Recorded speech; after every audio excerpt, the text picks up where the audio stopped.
안녕하세요. 아내를 많이 가여워했던 40대 남자입니다. 제 아내는 정말 착하고 여린 사람이었어요. 세상에 어디서 이런 천사가 나타나 제게 와준 건지 전 아내를 바라보고만 있어도 감사함이 느껴지곤 했죠.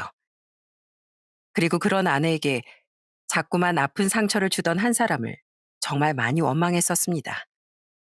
아내를 잃은 지도 몇 해가 지난 지금 아직도 전 아내를 많이 사랑하며 추억하고 있는데요. 그 기억을 더듬어가며 아내와 아내를 괴롭혔던 그 사람에 대한 이야기를 해볼까 해요. 저는 34살 때 꽃집을 운영하던 3살 어린 아내와 결혼했습니다. 아내는 정말 밝고 착한 사람이었어요. 심성이 어찌나 고운지 아내는 봉사도 정말 많이 하러 다녔죠. 그런 아내는 연애하던 시절의 어느 날엔 밝은 모습 아래 숨겨져 있던 자신의 어두운 면모를 제게 말해주기도 했습니다. 그건 아내가 자신의 엄마에게 평생 남동생과 차별을 당하며 살아왔다는 얘기였어요. 난 엄마한테 우리 딸 잘했다, 우리 딸 예쁘다는 얘기를 한 번도 들어본 적이 없어. 엄만 항상 동생만 예뻐하셨지. 한 번은 학교에서 받은 상장을 엄마한테 가지고 갔었거든. 근데 엄마가 뭘 했는지 알아? 그래서 뭐 어쩌라고. 네 동생은 아무 상장도 못 받았는데 누나가 돼서 눈치도 없니? 이러시더라. 그때 나 진짜 상처받았어. 난 그냥 칭찬받고 싶었을 뿐인데 그래도 아빠가 그런 날 항상 안쓰러워하고 동생한테보다 더 잘해주셨었지. 장모는 장인어른이 아내에게 따로 용돈이라도 주면 어차피 남의 집 귀신들 애한테 돈을 왜 주냐. 당신 아들한테는 한 푼이라도 더 줘라. 하며 화를 내기도 했다더군요. 그런 장모 때문에 자존감이 많이 떨어졌던 아는 사람들에게 더 예쁨 받고 싶은 마음이 강해졌었다고 해요. 애정 결핍이지 뭐. 그래서 사람들한테 더 잘하고도 싶었던 것 같아. 내가 꽃을 좋아하게 된 것도 같은 이유야.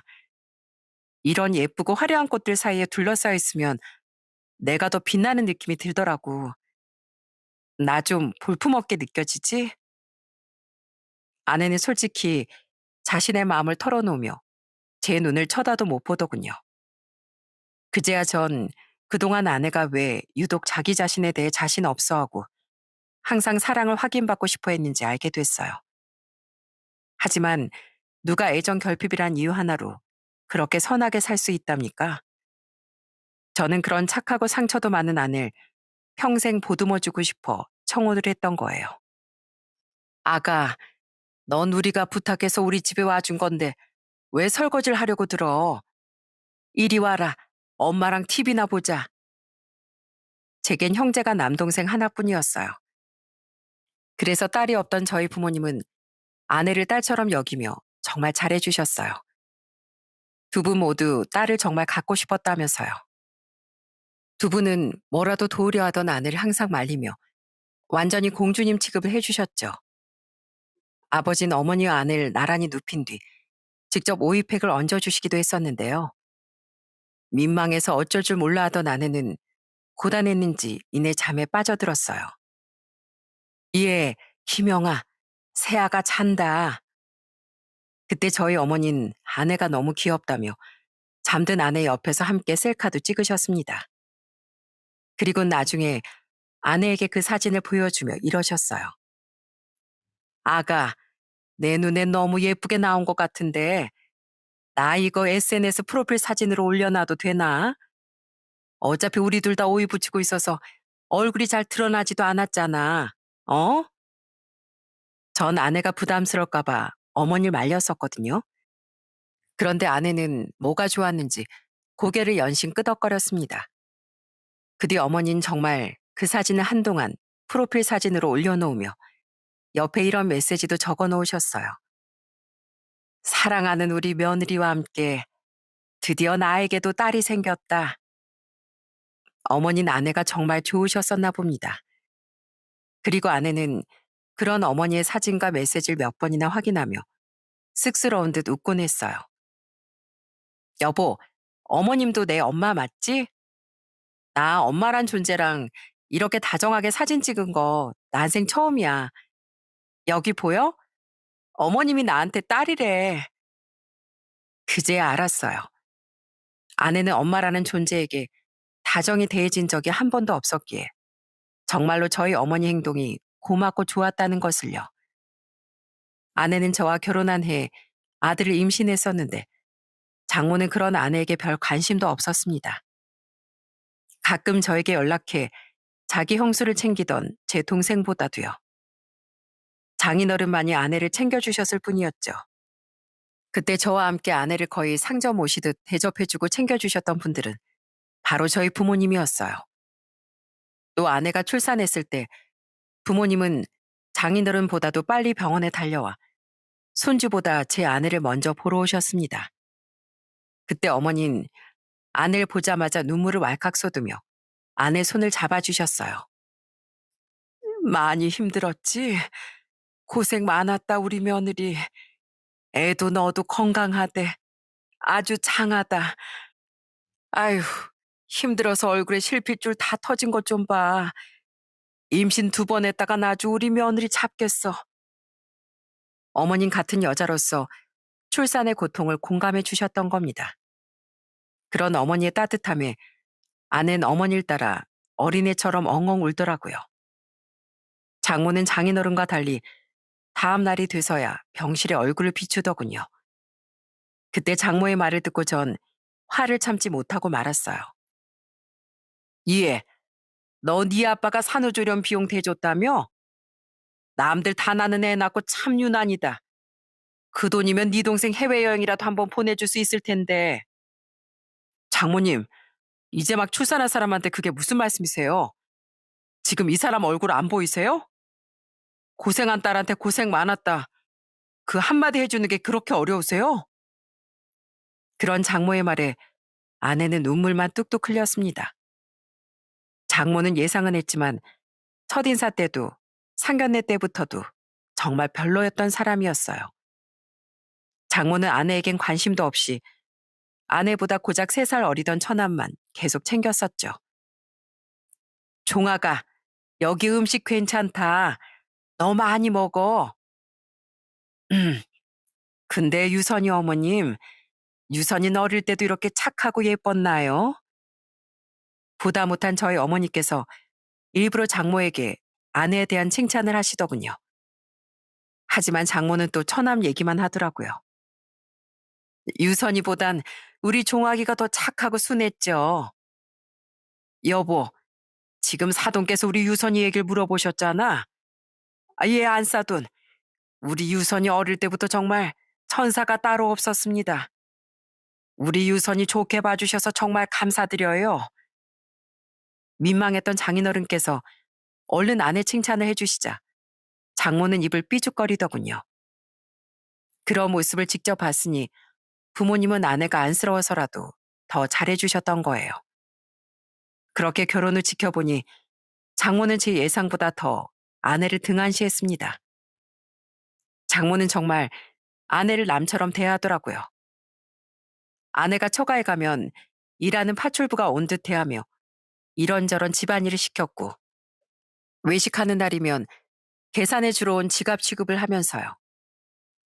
장인어른께서 외식비를 내실 때도 있었지만 장모는 주로 장인어른이 돈 내는 것도 못마땅해 하며 아내가 계산하길 원했거든요. 내가 내겠다는데 왜 자꾸 유선이한테 내라는 거야?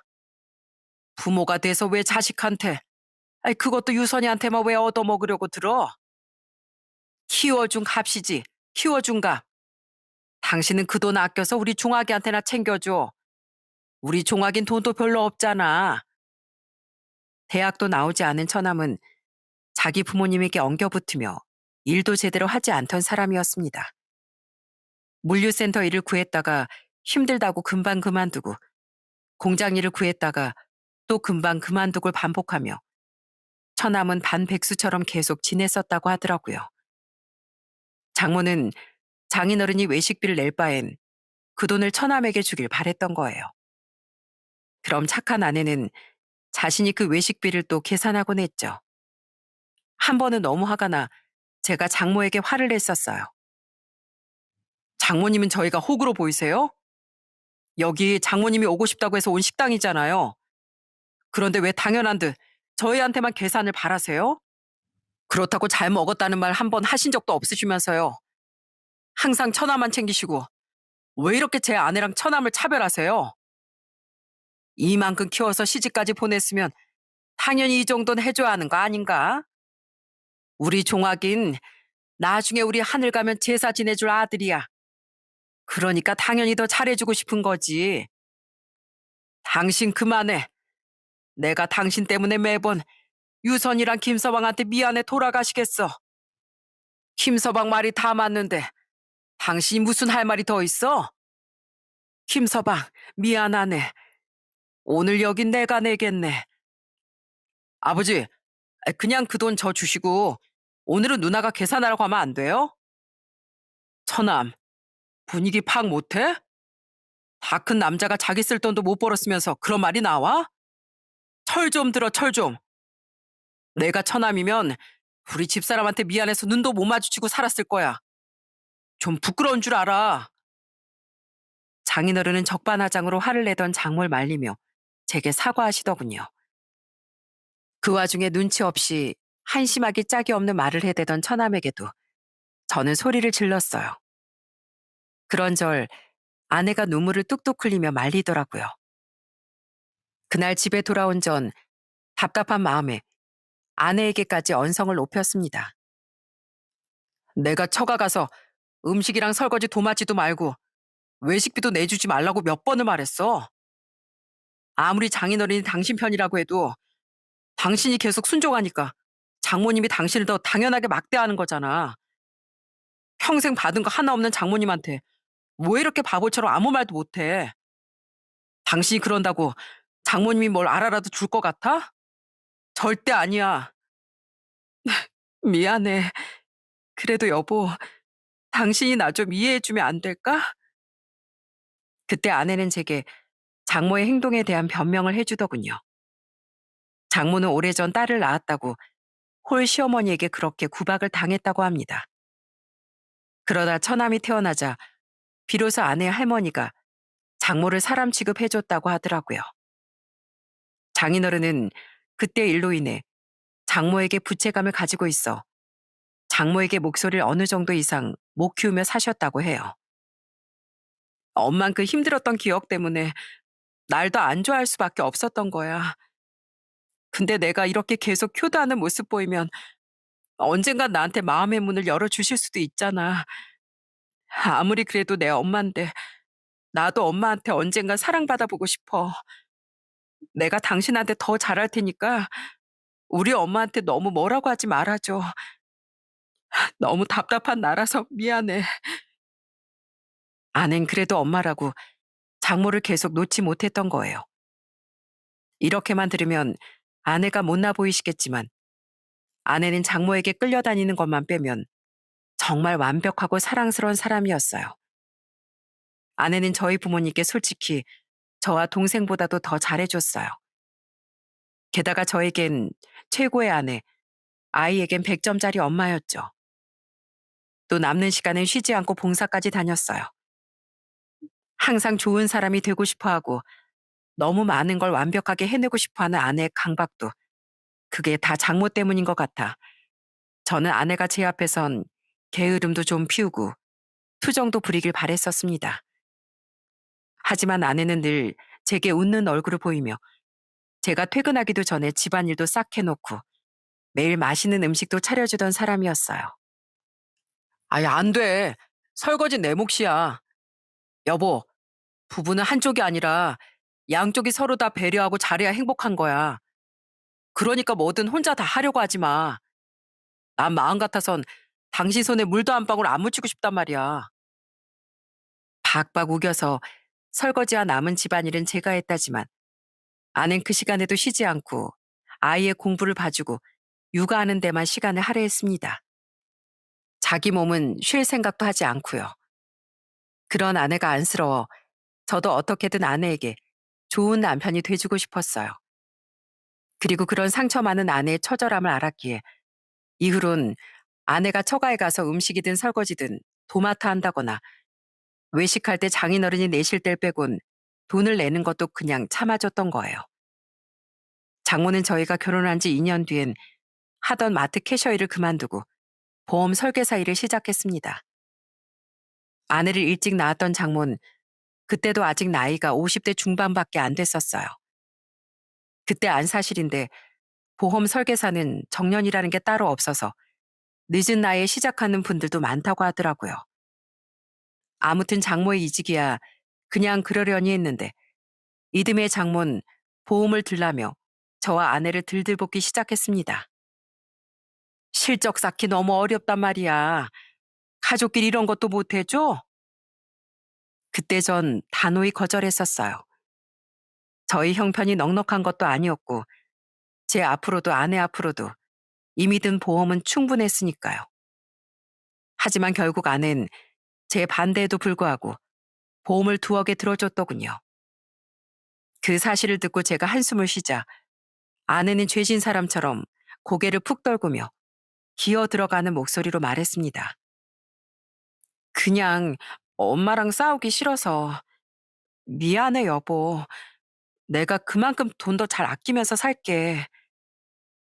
아내는 제가 반대했음에도 장모에게 돈 쓰는 일이 미안하다며 일할 때 밥조차 잘 사 먹지 않던 사람이었어요.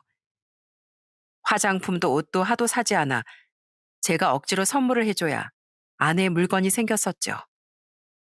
게다가 살림도 굉장히 알뜰하게 하던 사람이었는데 거기서 뭘 더 아끼라고 하겠습니까? 저는 그런 아내가 또 안쓰러워 그냥 괜찮다고만 말하고 말았어요. 하지만 아무리 아내를 사랑했다고 해도 계속 아내를 무시하고 처나만 챙기던 장모를 참긴 점점 더 힘들어지더군요. 그러던 차에 아내가 보험을 들어준 다음 해 장모는 저희 집을 찾아와 더 기가 찬 욕을 해왔습니다. 뭘 해달라고요? 자네 처남 치킨집 차려줄 돈 좀 달라고. 아유, 자네랑 무슨 말을 하겠나? 얘 유선아, 너 내 말 알아들었지? 네 동생 지금 백수로 지낸 지가 1년이 넘었는데 저러다가 나중에 결혼은 어떻게 하니? 누나가 돼서 네 동생 앞날은 걱정해줘야 할 거 아니야. 그러니까 종아기 치킨집 차리게 돈 좀 보태라. 네 동생이 자신이 있으니까 나한테 치킨집 좀 차려달라고 했겠지. 당시 백수였던 처남은 장모에게 치킨집을 차려달라고 했다더군요. 장인어른에게 직접 말하기 무서웠으니 자신에게 약했던 장모에게만요. 장모는 그런 처남을 위해 장인어른에게 말을 했지만 항상 처남을 한심하게 여기던 장인어른은 절대 못해주겠다며 반대를 하셨다고 해요. 그래서 장모는 만만한 아내를 찾아왔던 겁니다. 하지만 이번엔 아내도 곤란한 듯 거절을 했어요. 그런 큰 돈은 애 아빠한테 미안해서라도 안 돼요. 뭐야? 야, 너 네 동생이 평생 저렇게 살면 좋겠어? 동생이 뭔가 해보자고 하는데 누나가 돼서 보탬도 못 대줘? 너 나한테 진짜 미움받고 싶니? 그러자 장모는 입에 거품을 물며 아내의 약한 부분을 공격하더라고요. 저는 더 이상은 못 참아주겠다 싶어 장모를 집 밖으로 쫓아냈습니다. 이렇게 화내면서요. 제 아내, 장모님 때문에 이미 온통 마음이 피멍투성인 사람이에요. 그런데 어떻게 그런 말로 제 아내를 겁박하세요? 제 아내한테 함부로 구는 거 저 용납 못합니다. 그리고 치킨집은 물론이거니와 앞으로 그 어떤 돈도 해드리지 않을 거예요. 그러니까 나가세요. 그렇게 제게 쫓겨난 장모는 하는 수 없이 저에게 돈 나오는 걸 포기하고 장인어른을 또 들들 볶았나 보더군요.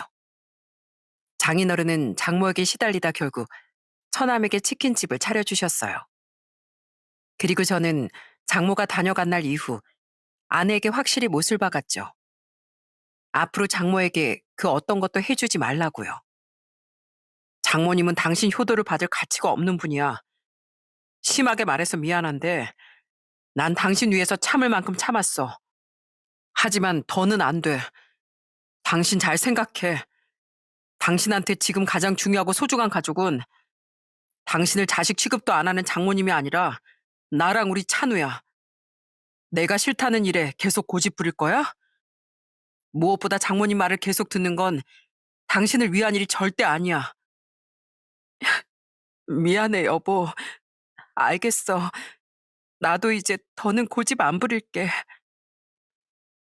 평소 제게 많이 미안해하던 아내는 결국 제 뜻을 따르기로 해줬습니다. 그렇게 그 뒤 저와 아내는 장모에게 확실히 선을 그었어요. 용돈을 드릴 일이 있으면 장인어른께만 도리를 다했고 장모에겐 국물도 없었죠. 외식할 일이 있으면 아예 가지도 않았고요. 어느 명절엔 또 장인어른께만 용돈을 드렸더니 장모는 길길이 날뛰고 난리가 났었습니다. 야, 선유선, 내가 널 키워준 애미야. 네 할머니한테 가진 구박 다 받으면서도 너 낳고 키워준 은인이 바로 나라고. 근데 네 서방 말만 듣고 이렇게 날 무시할 거야? 엄마, 저도 그동안 드릴 만큼 드렸잖아요. 그리고서도 좋은 말 한 번을 못 들었는데 제가 엄마를 더 위해드리고 싶겠어요? 그리고 어차피 제가 돈 드려봤자 그 돈 다 종하게 주실 거 아니에요. 주든 말든 그건 내 마음이지. 그리고 원래 효도라는 걸 뭘 바라고 하는 게 아니야. 이 배은망덕한 거사. 그만하세요, 장모님 좀. 제가 드리지 말라고 했어요, 제가. 제 아내 함부로 대하는 모습 제가 보기 싫어서 그랬다고요. 키워준 값이요? 장모님이 제 아내 가슴에 남긴 게 애정 결핍 상처 빼고 뭐가 있어요? 그래도 이 사람이 이만큼 했으면 넘치게 해드린 거 아닙니까? 왜 제 아내는 항상 무시하면서 제 아내한테만 바라는 게 그렇게 많으세요? 그리고 부모가 자식을 키우는 것도 원래 보답을 바라고 하는 일은 아니라고 알고 있습니다. 에휴, 김서방, 미안하네. 당신 제발 그만 좀 해. 애들이 주면 그냥 고맙다고 마는 거지. 안 준다고 이게 화낼 일이야? 나도 안 받아. 유선아, 이거 그냥 다시 가져가라. 네 성의를 무시하는 게 아니라 이런 네 엄마를 평생 못 막아준 내가 이 돈 받기 너무 염치 없어서 그런다. 그때 아내는 드디어 용기를 내고 장모에게 미약한 반항을 하더군요. 그리고 그런 아내에게 더욱 발끈한 장모에게 저도 참지 않고 따박따박 말대꾸를 했습니다. 결국 또 장인어른이 저와 아내 편을 들어주며 상황이 정리되긴 했지만 장모는 이후로도 한참 동안 씩씩댔었어요. 그래도 그렇게 겨우 아내를 장모의 소나기에서 벗어나게 해줬다 싶었더니 아내에게 또 다른 불행이 닥치더군요. 저희 아들이 5살이던 해 아내는 난소암 상기 판정을 받은 거예요. 여보, 왜 당신처럼 착한 사람한테만 자꾸 이렇게 괴로운 일이 생기는 거야? 정말 가슴이 찢어질 것 같았습니다. 그렇게 아내는 투병을 시작했어요. 그리고 아내가 투병하는 동안 장모는 정말 코빼기도 보이지 않았죠. 처남은 그나마 두어 달에 한 번씩은 와서 얼굴을 비쳤었고요. 오죽했으면 일주일에 두세 번은 병원에 오셨던 저희 부모님이 장모를 향해 분통을 터뜨리시기까지 했어요. 나도 자식 있는 사람인데 안사도는 정말 너무하구나. 애미야, 내가 네 앞에서 네 엄마 욕을 해서 미안하다만 난 정말 부하가 치밀어서 미칠 것 같다. 내 귀한 며느리 가슴에 평생 대 못 받은 것만으로도 내가 안사돈을 얼마나 원망스러워했는지 아니? 그런데 딸이 이러고 있는데 엄마란 사람이 어떻게 이렇게 관심도 없을 수가 있어? 어머님, 전 괜찮아요. 어머님이 저희 엄마 대신 이렇게 울어주시는 것만으로도 저 진짜 큰 위로가 돼요. 그러니까 저 때문에 화내지 마세요. 저 때문에 속상하게 해드려서 죄송해요. 아낸 그런 부모님께 자기가 더 죄송해했습니다. 그런 아내에게 저희 장인어른만이 늘 눈물을 보이며 미안해하셨죠. 저희 부모님뿐 아니라 저도 화가 너무 치밀어 장모에게 전화를 걸어 진짜 한바탕 하려고 했었거든요. 그때 아내가 기운 없는 목소리로 절 말리더라고요. 원래 우리 엄마 이런 사람인 거 알고 있었잖아. 나 이럴 때까지 엄마한테 애정 갈구하면서 더 초라해지고 싶지 않아. 안 그래도 나 엄마만 생각하면 너무 비참해진단 말이야. 어차피 억지로 온다고 해도 와서 좋은 소리 안 할 게 뻔한데 뭐. 차라리 아내가 소리를 지르며 장모를 향한 화라도 분출했다면 제 마음이 덜 아팠을 것 같습니다. 화를 내기는커녕 속으로 사귀려고만 들던 아내의 모습이 너무 가엾더라고요. 그리고 그런 아내는 계속 건강이 악화되다 결국 투병한 지 1년 뒤 생사의 기로에 놓이게 됐어요. 그날까지 장모는 병원에 정말 딱 2번만, 그것도 장인어른에게 억지로 끌려와 잠깐씩만 얼굴을 비쳤었죠. 그래도 부모인데 딸이 위독하단 얘기를 들으면 와서 눈물이라도 흘리는 게 정상 아닙니까? 생명의 빛이 꺼져가는 동안 나는 이게 마지막인 걸 직감하고 오지 않던 장모를 정말 많이 기다렸었어요. 여보, 나 마지막으로 엄마 손 잡고 그래도 내가 엄마 딸이 맞긴 했냐고. 난 엄마 정말 사랑했다고 한 번만 말하고 싶어. 우리 엄마 나 낳고 그래도 조금은 기뻐했겠지? 나로 인해 웃었던 적이 그래도 한 번은 있었겠지? 나도 한 번쯤은 엄마한테 사랑받은 적이 있었겠지? 여보, 엄마 많이 바쁘대? 언제 올 수 있대? 그리고 여보, 만약에 우리 엄마 오면 날 위해서 화낸다거나 하지 말아줘. 화내면 당신도 속상하잖아. 나 마지막까지 가족들 찡그린 얼굴 보면서 떠나고 싶지 않아. 부탁해. 항상 미안해, 여보. 정말 지독한 짝사랑이었습니다. 결국 아내는 의식을 잃을 때까지 장모를 보지 못했어요. 장모는 일이 바쁘다는 핑계로 계속 병원에 오지 않다가 아내가 의식을 잃은 후에야 병원에 왔었죠.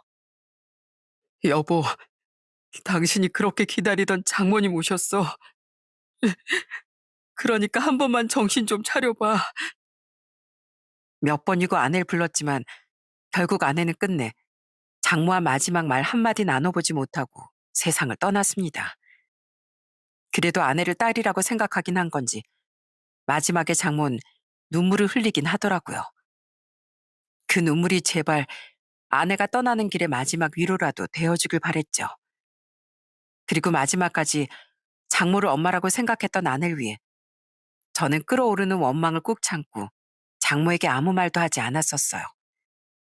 그런데 아내의 장례를 치르는 동안 장모가 그런 제 참을성을 기어코 터지게 만들더군요. 장례 첫날은 조용히 지나갔었습니다. 동생과 재수 씨도 와서 몇 시간이나 아내 떠나는 자리를 지켜줬고 저희 부모님은 장례식 내내 제 곁을 지켜주겠다고 하시며 저희 아들을 돌봐주셨어요. 자꾸만 차오르는 눈물을 참지 못하시면서요. 그런데 장례 이튿날이 되자 장모가 자꾸 제게 가까이 붙어서 속 뒤집힐 말을 하더군요.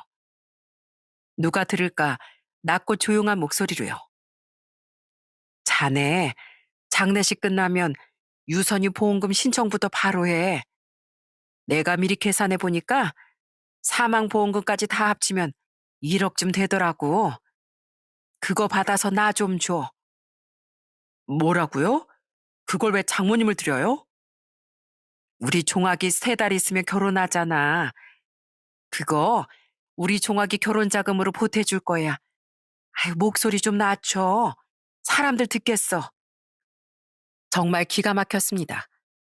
그때까지 전 아내를 잃은 슬픔에 보험금은 생각도 못하고 있었거든요. 그런데 장모는 아내를 보낸 지 얼마나 됐다고 제게 보험금 타령을 했던 겁니다. 그것도 처남을 주겠다면서요.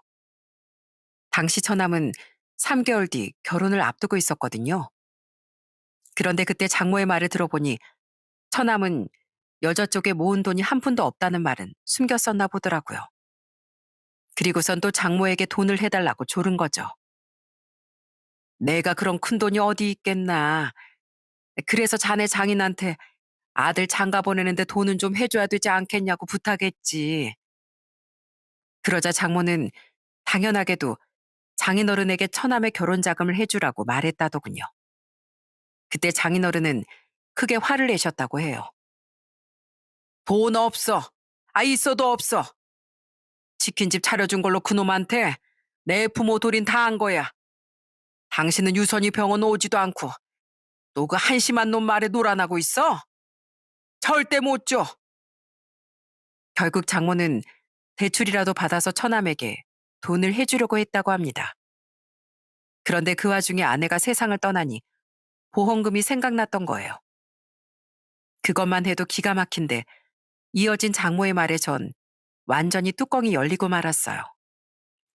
대출 받으면 그걸 또 자네 장인한테 어떻게 숨기나 걱정이 이만저만이 아니었어. 다 갚을 자신도 없었고. 그런데 이 와중에 보험금 받으면 완전 땡 잡은 거 아니겠나? 뭐라고요? 지금 제 아내가 눈을 감은 게 땡 잡은 일이라고 말씀하신 거예요? 아니 뭘 또 그렇게 예민하게 굴어. 유선이 간 건 간 거고 돈은 돈이지. 내 딸 목숨값인데 그걸 걔 동생한테 쓰든 말든 그건 부모인 내 마음 아닌가? 솔직히 자네 나 아니었으면 그 보험금 받지도 못했을 거잖아. 내 덕에 든 보험이니까 나한테 주는 게 맞지. 그리고 조용히 좀 해. 사람들 다 듣겠다고. 세상에 어떻게 딸이 세상을 떠났는데 그걸 땡 잡았다고 말할 수가 있습니까? 정말 이게 사람인가 싶더라고요. 저는 너무 화가 나 자리에서 벌떡 일어나며 모두가 들으라는 듯 큰 소리로 비난을 퍼붓기 시작했어요. 창피한 건 압니까? 세상 어떤 부모가 자기 딸이 눈을 감았는데 그 보험금 뺏어서 아들 장가 보낼 생각을 해요. 장모님도 그게 부끄러운 일인 걸 아니까 계속 쉬쉬하면서 나한테만 들리게 돈 요구했던 거 아니에요? 아유 진짜 김서방 자네나 망신 주려고 작정했어? 여기 우리 친척들도 있고 내 친구들도 다 와 있다고. 아주 잘 됐네요. 장모님이 얼마나 끔찍한 부모였는지 세상 사람들 다 알게 할 수 있어서요.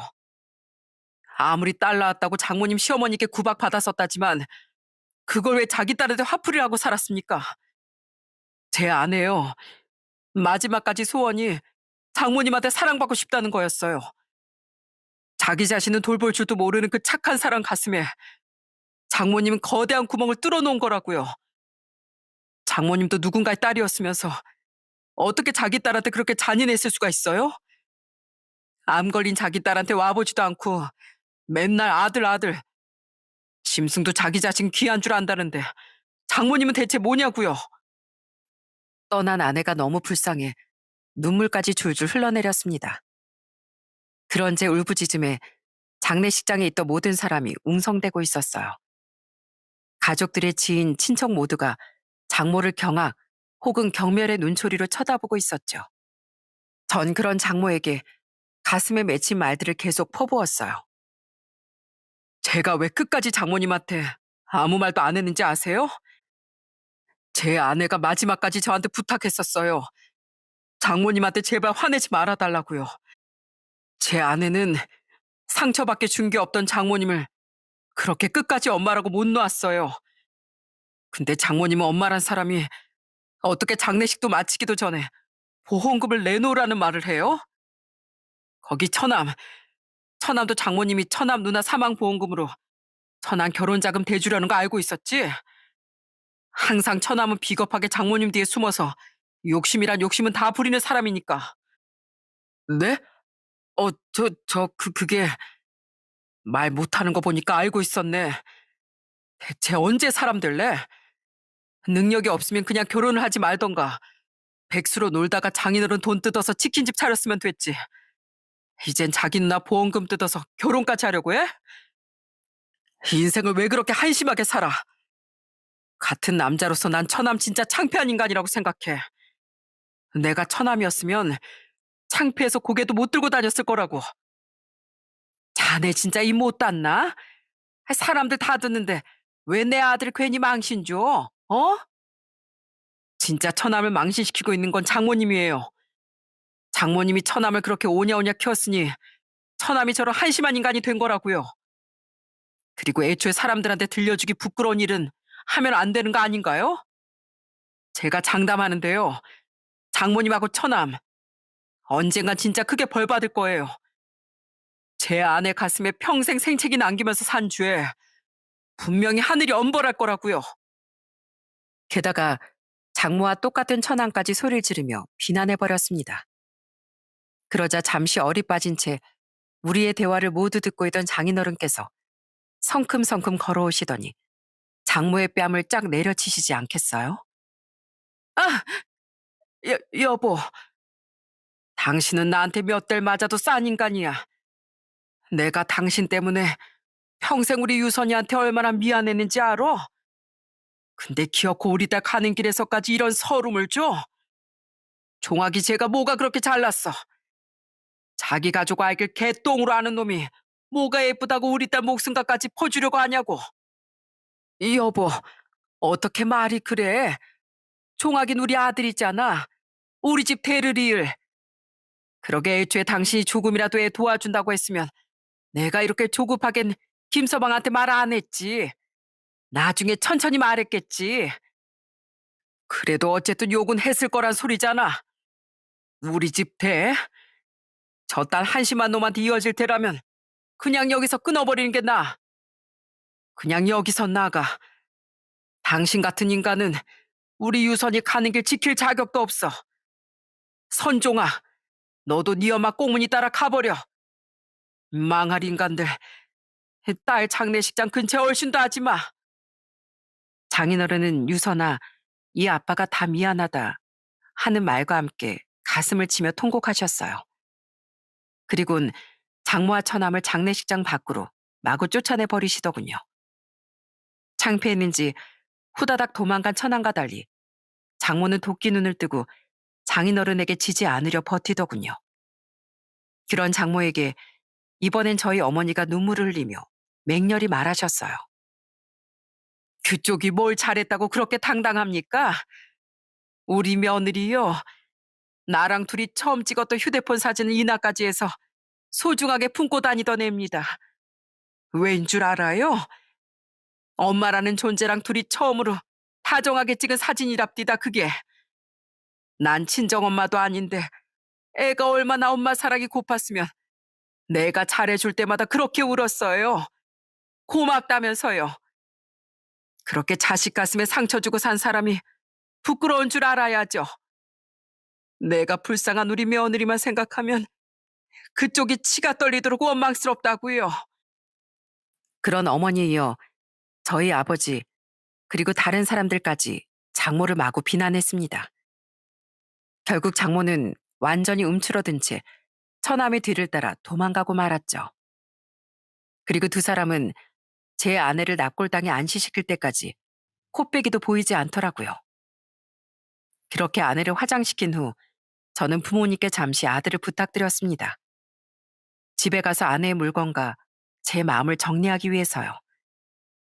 아들의 옆에서 힘이 되줘야 한다는 건 알고 있었지만 당시엔 저도 슬픔에 짓눌려 무너지기 일보 직전이었거든요. 그동안엔 아들 앞이라 마음껏 오열도 하지 못했었기에 집에 가서 실컷 울부짖고도 싶었어요. 그런데 막상 집에 가려니 더 이상 아내가 돌아올 수 없는 곳이라고 생각하자 왠지 발을 들이기가 무섭더군요. 그래서 전 정처 없이 밖을 떠돌았어요. 그렇게 돌아다니다 해가 진 뒤엔 아내가 생전 참 좋아했던 한강 앞에 앉아 깡소주를 벌컥벌컥 들이키기도 했죠. 여보, 벌써 하늘에 도착했어? 거기서 나 보고 있어? 나 한심해 보이지? 미안해. 근데 나 정말 무서워.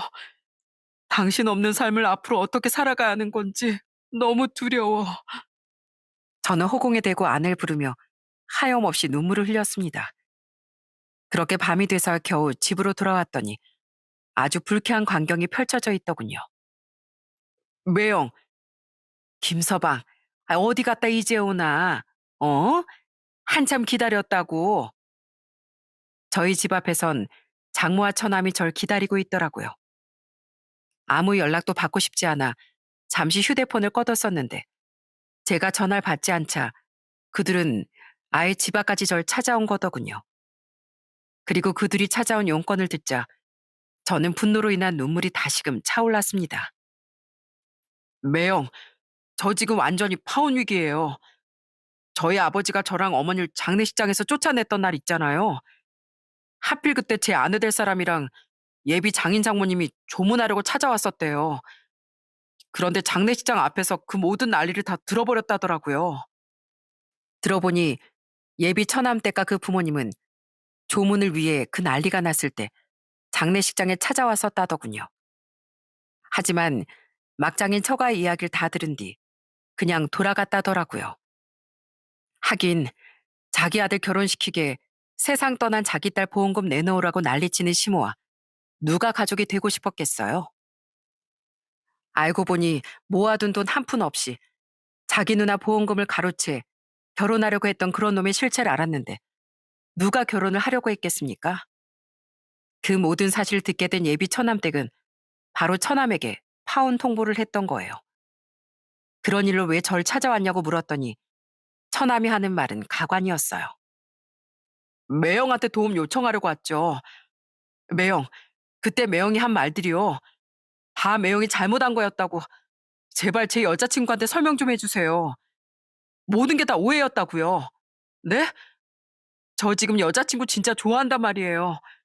저 진짜 파혼당하기 싫어요.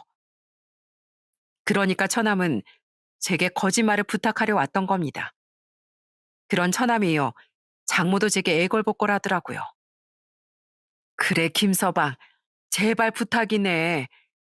우리 아들이 걔 없으면 못 산다잖나. 어? 게다가 지금 큰일 난 건 나도 마찬가지야. 자네 장인이 글쎄 우리 같은 인간들은 자기 집에 두기도 싫다면서 당장 나가라고 난리도 아니야. 이러다 나 이혼까지 당하게 생겼네. 이 나이에. 사실 나 몇 년 전에 자네 장인 몰래 대출받아서 지 말 듣고 무슨 주식인가에 투자했다가 홀라당 날렸었어. 아직 그 대출금도 다 못 갚았는데 이혼하게 되면 분명 나 재산 분할도 별로 못 받을 걸세. 아, 그럼 난 어쩌나? 어? 그래서요? 아이, 그래서는 자네 장인이 자넨 좋아하잖나. 그리고 우리 유선이가 날 원래 얼마나 끔찍이 생각했어. 그 착한 유선이가 자기 떠나자마자 자기 부모가 이혼하는 꼴을 보면 얼마나 속상하겠나. 그러니까 자네가 자네 장인 좀 설득도 해주고 우리 예비 며느리한테 가서 자네가 다 잘못 알았던 거라고 거짓말도 좀 해주게. 부탁하네. 우린 가족 아닌가. 그럼 우리 유선이 보험금은 내가 자네한테 그냥 양보하겠네. 그냥 내가 어떻게든 또 대출받아서 종아기 결혼자금 대줄게. 장모는 결국 장인어른께 이혼까지 당할 위기였기에 처남처럼 절 찾아온 겁니다.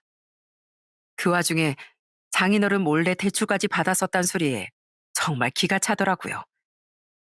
저는 이런 한심한 사람을 그래도 엄마라고 끝까지 사랑했던 아내가 불쌍하고 그 사실에 화도 나 자꾸만 다시 눈물이 차올랐던 거예요.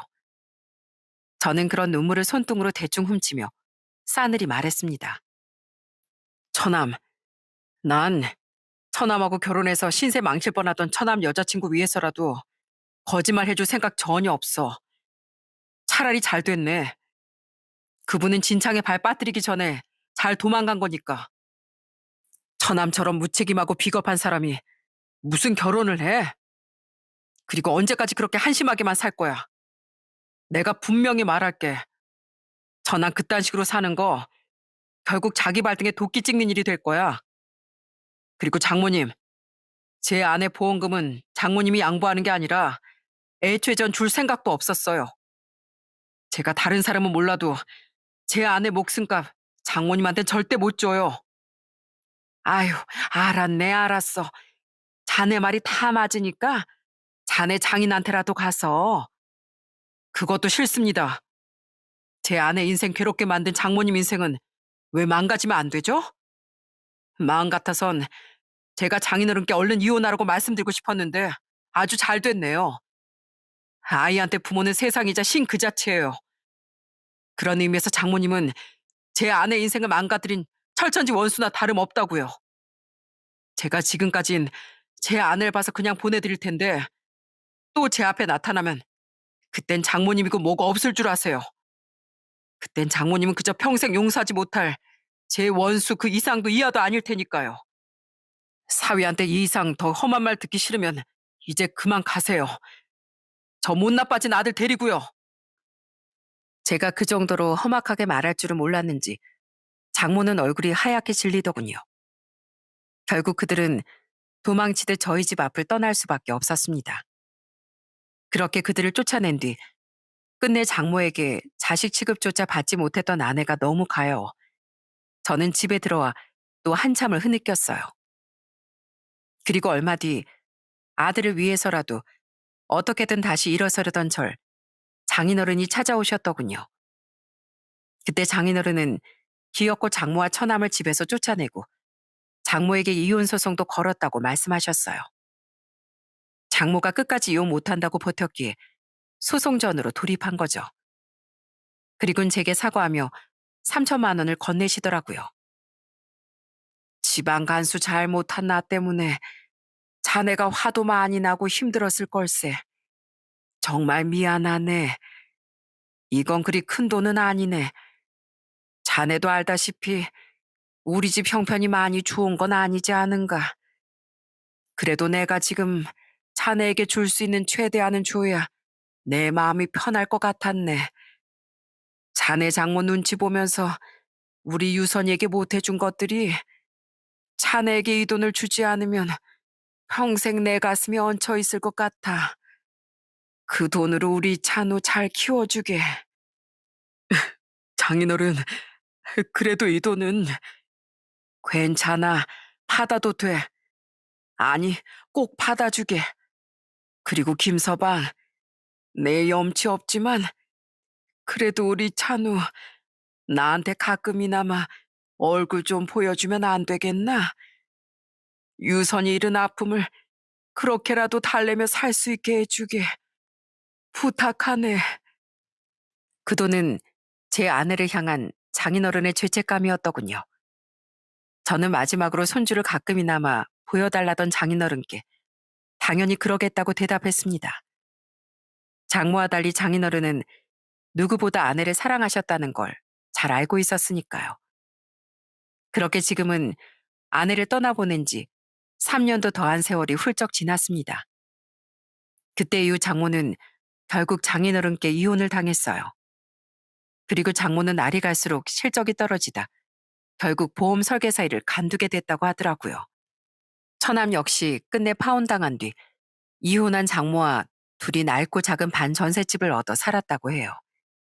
그런데 기가 막히게도 이후 처남은 어떻게 또 여자를 꼬셨나 보더라고요. 그런데 그 여자와 결혼하지 않고 동거부터 하겠다며 장모의 돈으로 얻었던 그 집에서 장모를 쫓아냈다고 하더군요.